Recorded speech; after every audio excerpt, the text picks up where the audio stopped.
Assalamualaikum dear students, my name is Mubashra Manzoor. Welcome to my class where we are going to study computer sciences of grade 12. आज के lecture में हम chapter 10 start करने वाले हैं जिसका नाम है input and output. So in today's topic we are going to discuss input output में से output function which is printf. As you already know that when we talk about computer sciences, there is one thing that is constant, that computing or computer science revolves around this operation like this, right? That you have certain input, some processing is operated or done on it, and it gives a certain output. That is the basic function of the computer or basic definition of the computer. Some of the input devices that we have are keyboard and mouse. Some of the output devices that we have are kind of monitor, right? Printer is also an output device. ठीक है, तो इसका मतलब है जब भी हम input और आउटपुट की बात करेंगे उसका मतलब है कोई ऐसी पेरिफेरल डिवाइसेस और ऐसी एक्सटर्नल डिवाइसेस जो अटैच्ड है विद द कंप्यूटर, जिससे आप कोई कमांड दे रहे हैं कंप्यूटर को एक्सटर्नली, या आप कुछ काम परफॉर्म करवा रहे हैं इन रिटर्न जो कि आपको डिस्प्ले हो रहा है in the form of monitor, या आपको प्रिंट आउट होके मिल रहा है in the form of printer, right? तो इसका मतलब ये है कि कंप्यूटर का बेसिक काम जो है वो तो प्रोसेसिंग है, लेकिन उसके साथ इनपुट और आउटपुट भी एसेंशियल हैं. इसीलिए हम इस चैप्टर में प्रोग्रामिंग में इनपुट आउटपुट का क्या मतलब है उसको डिस्कस कर रहे हैं. हमने स्टैंडर्ड इनपुट आउटपुट लाइब्रेरी को देखा था और हमने कहा था कि if we have to display something on the monitor, on the screen from the compiler, अगर हम चाह रहे हैं कि हमारे प्रोग्राम में कुछ ऐसे वेरिएबल्स हैं, कुछ ऐसी वैल्यूज़ हैं, कुछ ऐसा डेटा है जिसको हम डिस्प्ले भी करवाना चाह रहे हैं ऑन द स्क्रीन, तो दैट मीन्स कि we have to have certain command, certain programming instruction जो हमें हेल्प आउट कर सके उसको डिस्प्ले करवाने में on the output device. They were printf and scanf, right? Input के लिए scanf है और आउटपुट के लिए printf है. अच्छा, printf और scanf को यूज़ करने के लिए अगर हम स्टैंडर्ड लाइब्रेरी या स्टैंडर्ड IO लाइब्रेरी यूज़ नहीं करेंगे stdio.h, it means that we cannot use the functions that are already built to operate with inputs and output functions, right? तो standard input output functions को use करने के लिए in any programming language you have certain libraries that are available. आपको already पता है कि जो header files होती हैं वो स्टैंडर्ड प्री प्रोसेसर के साथ ही हम यूज़ करते हैं और उसको स्पेसिफाई करते हैं at the beginning of the programme before you right your main function, ताकि जब भी आप उस फंक्शन को यूज़ करें अपने प्रोग्राम में या फंक्शन को कॉल करें तो वो आपको ये ना कहे कि दिस फंक्शन इज़ अनआइडेंटिफाइड और उसको नहीं पता कि इस फंक्शन का मेन पर्पस क्या है. ठीक है, प्रोग्रामिंग लैंग्वेजेस में डिफरेंट कमांड्स यूज़ होती हैं for printing on the screen या displaying on the screen. Similarly C की जब हम बात करते हैं तो सी में printf is a function, right? वो इसे कहते हैं फॉर्मेटेड आउटपुट. हमारे पास फॉर्मेटेड आउटपुट की वजह से हमने उसको नाम दिया है, फंक्शन का नाम जो क्रिएटर ने रखा है that is printf. You can call it printf, simple उसका प्रोनाउंसिएशन है वो ये है. printf takes an argument. अगर आप printf का जो सिंटैक्स है वो देखें तो वो क्या है कि आपके पास printf का एक फंक्शन है, उसके आगे ब्रैकेट्स हैं. जब भी हम स्मॉल ब्रैकेट्स की बात करेंगे that means that there is a function and that function takes some sort of arguments. Some functions take argument, some don't. So इसके अंदर हमें फंक्शन के अंदर जो आर्ग्यूमेंट पास करना पड़ेगा that is a formatted string, यानी एक कैरेक्टर स्ट्रिंग है सिंपल, जो आप as a formatted string printf का फंक्शन है उसमें स्पेसिफाई करेंगे in order to get something printed, whatever you want to be printed. ठीक है, जैसे आप लोगों को याद होगा हमने एक कोडिंग एग्जाम्पल की थी लास्ट चैप्टर में जिसमें मैंने अपना नाम डिस्प्ले करवाया था ऑन द स्क्रीन, या हमने हेलो वर्ल्ड का प्रोग्राम किया था इन द वेरी बिगिनिंग. तो उसमें भी क्या हो रहा था कि हम printf का फंक्शन यूज़ कर रहे हैं और उसके अंदर एक स्ट्रिंग दे रहे हैं इनटू कोटेशन मार्क्स.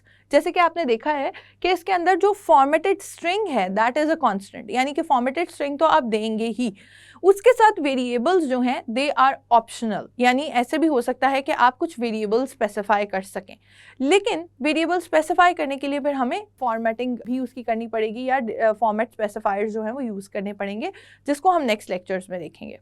हमारे पास यानी दो तरीके हैं printf को यूज़ करने के. एक तो ये है कि हम सिंपल स्ट्रिंग दे दें, ऐसी चीज़ें, ऐसी स्ट्रिंग, ऐसे सेंटेंसेस जिनको हम एज इट इज़ डिस्प्ले करवाना चाहते हैं, that is to be specified by a character string in the program in the main function within quotation marks, यानी within inverted commas. In that case we write it like this कि हम उसके आगे format string लिखते हैं, उसके आगे comma separation के बाद हम वेरिएबल का नाम लिखते हैं, and there is an essential part of mentioning format specifier as well. Format specifier को हम next lecture में discuss करेंगे, इसीलिए focus of today's lecture will be on printf function. लेकिन जैसे ही हम प्रोग्रामिंग एग्जाम्पल पे जाते हैं, वहाँ पे जाके मैं आपको थोड़ा सा बता दूंगी कि हम फॉर्मेट स्पेसिफायर किस तरह से यूज़ कर रहे हैं. So let's move on to the live coding part and let's see कि हम किस तरह से कुछ एग्जांपल्स ले सकते हैं जिसमें हम प्रिंट एफ का फंक्शन यूज़ कर सकते हैं और कोड में उसको किस तरह से एग्जीक्यूशन हमारे लिए हेल्पफुल हो सकती है. Let's move on to the board. So students, जैसे कि मैंने आपको बताया कि हम इस एग्जांपल में, कोडिंग एग्जांपल में, लाइव कोडिंग के थ्रू ये देखेंगे कि हम प्रिंटफ के फंक्शन को किस तरह से यूटिलाइज कर सकते हैं. सो जैसे मैंने आपको बताया कि फॉर्मेट स्ट्रिंग जो है वो इसके आर्ग्यूमेंट में हम पास करते हैं और कुछ जो ऑप्शनल वेरिएबल्स हैं वो यूज़ कर सकते हैं. तो वन बाय वन हम दोनों एग्जांपल्स को देखते हैं कि किस तरह से इन दोनों की जो डिफरेंस है वो कैसे हमें समझ आ सकता है. अगेन, हम सबसे पहला काम ही ये है कि हमने क्या करना है, हमने अपनी लाइब्रेरीज़ और प्री प्रोसेसर डायरेक्टिव्स जो हैं उनको स्पेसिफाई करना है. तो हम इंक्लूड के साथ जो भी चीज़ें लिखेंगे, वी ऑलरेडी नो कि दैट इज़ प्री प्रोसेसर के साथ उसकी हेडर फाइल है. उसके बाद जो हमारा पहला काम आता है वो मेन को स्पेसिफाई करने का आता है. उसको हम वॉइड मेन भी कर सकते हैं और फ़िलहाल आप इसको वॉइड मेन ही करें. There are other options to specify main as well, which you will be understanding in later chapters or otherwise in your higher grades. अच्छा, ये हमारा प्रोग्राम का बेसिक स्ट्रक्चर है. ये तो हमें हर बार लिखना ही होता है, ठीक है ना. इसके साथ हम देखेंगे कि हम किस तरह से इस प्रोग्राम में कुछ स्पेसिफाई कर सकते हैं यूजिंग प्रिंटफ. अच्छा, एक तरीका जो मैंने आपको बताया वो ये है कि या आपकी जो फॉर्मेट स्ट्रिंग है दैट इज़ अ मस्ट, यानी प्रिंट जब भी आप करवा रहे हैं, प्रिंट का मतलब है कि आपने डिस्प्ले करवाना है ऑन द स्क्रीन. वो स्क्रीन हम ऑलरेडी भी देखते हैं डेव C++ में कि वो ब्लैक कलर की स्क्रीन आपके पास डिस्प्ले होती है इन अनदर विंडो, और उसके ऊपर आपके पास वो as a display screen behave करती है और उसके ऊपर आपके पास कुछ ना कुछ डिस्प्ले होता है. तो यहाँ पर अगर हम देखें तो इसका मतलब है कि हमने प्रिंट एफ को यूज़ करना है. अच्छा, एक इंटरेस्टिंग बात यह है कि प्रिंट का जो फंक्शन है वो मोस्टली जो हमारी प्रोग्रामिंग लैंग्वेजेस हैं उसमें एज अ प्रिंट ही यूज़ होता है. Instead of using print, C++ में जो है वो सी आउट का भी फंक्शन जो है वो यूज़ हो सकता है. तो देयर इज़ अ डिफरेंस कि आपके पास अगर हम यूज़ कर रहे हैं C तो उसमें प्रिंट यूज़ होगा, प्रिंट एफ. अगर हम यूज़ कर रहे हैं C++ तो उसमें सी आउट यूज़ होगा. और similarly if you are using Python तो उसके अंदर सेम फंक्शन प्रिंट के नाम से यूज़ होगा. आपने देखा होगा कि अक्सर मैं, because I work on Python more, so I usually write print instead of print f while executing your programs. So because that's quite use to, ठीक है. अच्छा, अब प्रिंट एफ के साथ हम क्या करेंगे उसमें मैं मेंशन करूँगी कि मैं क्या डिस्प्ले करवाना चाह रही हूँ on the screen, and whatever you want to be executed as it is, यानी ऐसी चीज़ जिसमें आप कोई भी अपनी तरफ से एडिशन नहीं करना चाह रहे या आप उसको एज इट इज़ स्क्रीन पर डिस्प्ले करवाना चाह रहे हैं, उसको आप करवा सकते हैं डिस्प्ले इस तरह से. तो एक तो यूज़ ये है प्रिंट एफ का कि मैं इसमें सिंपली एंटर कर दूँ कि माई नेम मुबशरा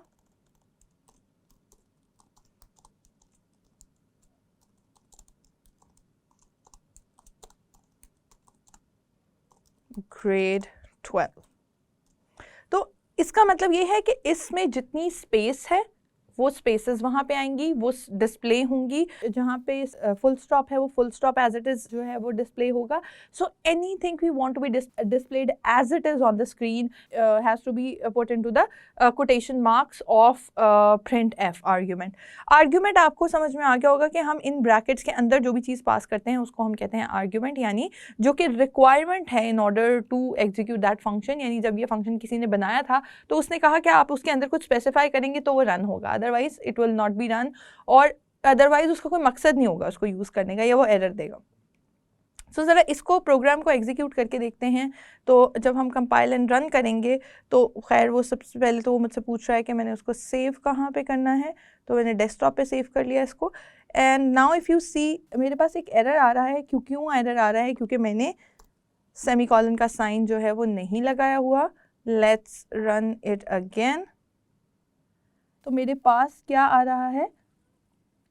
मेरे पास ये आ रहा है कि my name is Mubashra Manzoor and I teach grade 12। Screen पे प्रिंट होके आ रहा है because I wanted something to be printed on the monitor. हमने ये ऑलरेडी डिस्कस कर लिया है कि जो आउटपुट स्क्रीन है या आउटपुट डिवाइस है हमारे पास वो मॉनिटर है जिसमें हम कुछ कमांड प्रिंट करवाना चाह रहे हैं। तो अगर आप देखें तो पहली एग्जाम्पल यहाँ आ रही है और सेकेंड एग्जाम्पल मैंने इसको मैं रीनेम करना भी आपको बता देती हूँ। मैं कहती हूँ ये एग्जाम्पल 2 है। तो ये फाइल जो है विद इन वन प्रोजेक्ट मेरे पास एक फाइल example1.c के नाम से सेव हो गई है और सेकंड जो है वो example2.c के नाम से सेव हो गई है। अगेन मेरे पास जो क्वेश्चन है एट हैंड वो ये है that I have to calculate area of rectangle. हम देखते हैं कि वो हम किस तरह से कैलकुलेट कर सकते हैं। आपको ऑलरेडी पता है कि जो एरिया ऑफ स्क्वायर है उसका मतलब होता है that you multiply length with the width. तो आपके पास क्या आ जाती है, या हाइट विद द विड्थ, तो उससे आपके पास क्या आ जाता है, उसका एरिया। यानी कि 2 लेंथ्स को आपस में मल्टीप्लाई करते हैं, कहता है एरिया। देखते हैं कि इसको हम कोड कैसे करेंगे। stdio.h is the header file from which we are getting that function printf। अगर हम ये स्पेसिफाई नहीं करेंगे which means कि हम डेटा टाइप को इंटीजर ले रही हूँ, लेकिन लेटर ऑन मैं इसको चेंज करके आपको दिखा दूंगी कि फ्लोटिंग पॉइंट से जब हम इसे करेंगे तो आंसर उसका कैसे चेंज आएगा। ठीक है, अब हम क्या कर देते हैं, फर्स्ट चीज़ हमने की declaration of the variable. Now we'll give assignment of the variable. Assignment किस किस वेरिएबल की होगी? हाइट की और विड्थ की, क्योंकि हाइट में कोई ना कोई इनपुट वेरिएबल होगा, कोई वैल्यू होगी आपके पास। फॉर इंस्टेंस मैं कहती हूँ ये 5 है। Again I have missed the semicolon तो it will give me an error. Width, मैंने विड्थ की कोई वैल्यू स्पेसिफाई कर दी which is I would say 4। ठीक है, कोई भी वैल्यू आप रख सकते हैं, आपकी अपनी मर्जी पे मुनहसर है ये। अब हम स्पेसिफाई करेंगे arithmetic operation. We have already discuss those operations in your last chapter जिसमें हमने देखा था कि ऑपरेटर्स कौन कौन से होते हैं सी में। So now I am writing the expression through which we'll calculate the area. ठीक है, तो एरिया किसके इक्वल है हमें बताना पड़ेगा अपने कंप्यूटर को या प्रोग्राम को। Area is equal to height into, अच्छा जब भी इंटू का साइन या मल्टीप्लिकेशन का साइन यूज़ करना है तो दैट इज स्टेरिक, वहाँ पे कोई एक्स का साइन हमारे पास नहीं होता, इंटू विड्थ। अच्छा, अब जब तक मैंने ये यहाँ तक प्रोग्राम लिख लिया है इसका मतलब है कि कैलकुलेशन हो रही है, यानी एरिया कैलकुलेट हो रहा है। कैलकुलेशन डिस्प्ले नहीं हो रही ऑन द स्क्रीन, यानी मेरा जो कंप्यूटर है उसने एरिया वेरिएबल में मल्टीप्लिकेशन करके एरिया का जो आंसर आया वो तो स्टोर कर लिया, ठीक है, in the memory, in the RAM, लेकिन उसने आउटपुट स्क्रीन पे मॉनिटर पे डिस्प्ले नहीं किया because I have not written the command yet. तो मैं उसे कहती हूँ कि प्रिंट एफ कर दो। क्या चीज़ प्रिंट एफ करनी है? अब उसके अंदर हम क्या देते हैं, फॉर्मेट स्ट्रिंग। ठीक है, अच्छा मैंने आपसे कहा था कि फॉर्मेट स्ट्रिंग हो सकती है और उसके साथ ऑप्शनल वेरिएबल्स हो सकते हैं। ठीक है, ऑप्शनल वेरिएबल का मतलब ये कि वो वेरिएबल स्पेसिफाई करना ऑप्शनल है। जैसे इससे पिछली एग्जांपल में, एग्जांपल 1 में आपने देखा कि मैंने कोई भी ऑप्शनल वेरिएबल या कोई भी वेरिएबल स्पेसिफाई नहीं किया, मैंने सिर्फ और सिर्फ फॉर्मेट स्ट्रिंग को इंक्लूड किया था with in the print statement, क्योंकि मुझे सिर्फ और सिर्फ डिस्प्ले करवाना था। I don't need any place holder जहाँ पे किसी और वेरिएबल से वैल्यू जो है वो ला के स्टोर करें और वो डिस्प्ले करवाएं। ठीक है, कोई ऐसी वैल्यू जो है वो मुझे ज़रूरत नहीं थी कि जो चेंजिंग है, जो वेरिएबल है, किसी वेरिएबल से कोई वैल्यू आ रही है और वो डिस्प्ले होनी है at the time of execution. तो यहां पे हम देखेंगे कि वो कैसे हो पाता है। अब मेरे पास क्या होगा, area of a square, square क्या हो जाएगा, is equal to, this is the format string. ठीक है, ये तो स्ट्रिक्टली स्ट्रिंग है। स्ट्रिंग का मतलब ये कॉम्बिनेशन ऑफ कैरेक्टर्स, यानी मल्टीपल कैरेक्टर्स के मिलने से हमें पता है कि एक कैरेक्टर है, जैसे ई है, आर है, ये मल्टीपल कैरेक्टर्स हैं, इनके कॉम्बिनेशन से क्या बनती है, स्ट्रिंग। और हमें ये भी पता है कि स्पेशल कैरेक्टर्स भी कैरेक्टर्स होते हैं, space even is a character.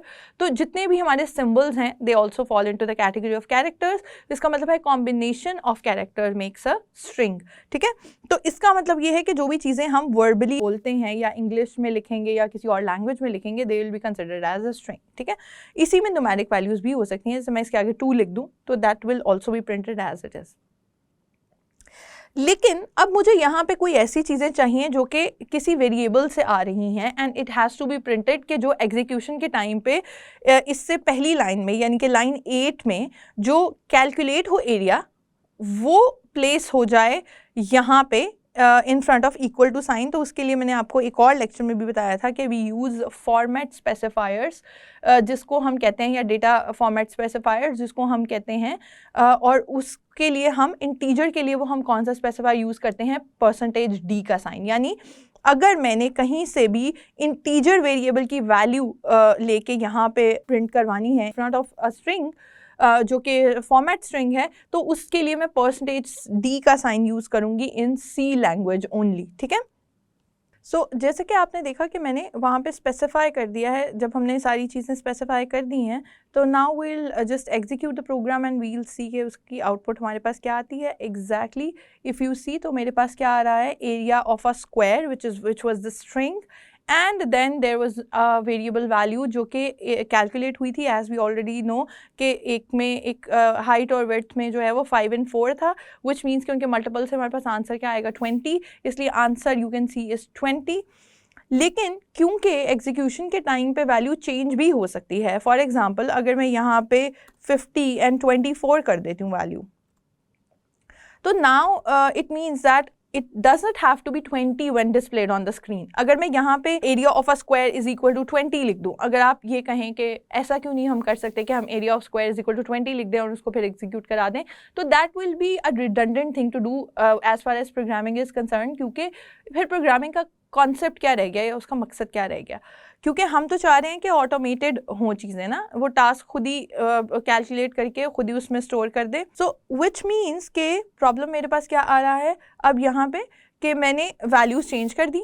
तो अगर मैंने पहले से 20 लिखा हुआ है इज इक्वल टू 20, तो वो तो हर दफ़ा मुझे 20 ही डिस्प्ले करके देगा। अगर मैंने %d साइन के साथ या फॉर्मेट स्पेसिफाई के साथ उसको स्पेसिफाई नहीं किया और वेरिएबल नहीं बताया जहाँ से उसने एवरी टाइम वैल्यू गेट करनी है। So now if you see, I'll execute that program again.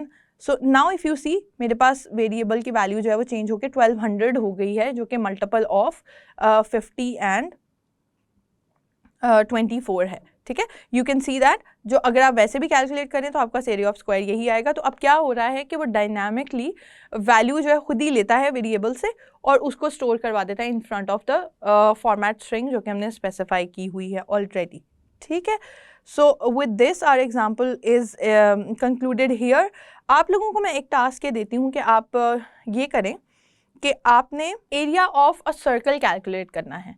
आपने क्या करना है कि आपने एक छोटा सा प्रोग्राम बनाना है जिसमें आप एरिया ऑफ अ सर्कल जो है वो कैलकुलेट कर रहे हों, ठीक है। और उसके बाद देखें कि आपका जो आंसर है वो क्या आता है, ठीक है। और उसके बाद फिर आप इसको रिज्यूम करके देखें कि क्या चीज़ इसमें चेंज कर सकते हैं जिससे आपके पास वो वाला प्रोग्राम बन जाए, ठीक है। I am going to change the same program to calculate area of circle. यहाँ पे एक और चीज़ मैं आपको बताना ज़रूरी समझूंगी कि मैंने अभी पहले बात नहीं की थी, दैट इज़ कि हमने कमेंट्स को ऑलरेडी डिस्कस कर लिया था चैप्टर 10 में और अभी तक हमने कमेंट को यूज़ नहीं किया। So why not give it a comment, और मैं कहती हूँ कि this program to calculate area of a circle. अब मैं इसके नीचे एरिया ऑफ सर्कल कैलकुलेट करूंगी। अगर आप देखें ऑलरेडी तो ये इट टर्न ब्लू, ठीक है। और जो उसका कलर है और इटैलिक साइज है उससे आपको देख के पता चल रहा है कि this is not a part of the program, like this is a descriptor but this is not something that will be executed, ठीक है। अब हम क्या करते हैं, मेरे पास आपको ऑलरेडी पता है कि अगर एरिया ऑफ सर्कल कैलकुलेट करना है दैट मीन्स πr²। इसका मतलब है कि मुझे एक वेरिएबल की ज़रूरत है दैट इज़ r, एक एरिया की ज़रूरत है और एक रेडियस की वैल्यू की ज़रूरत है।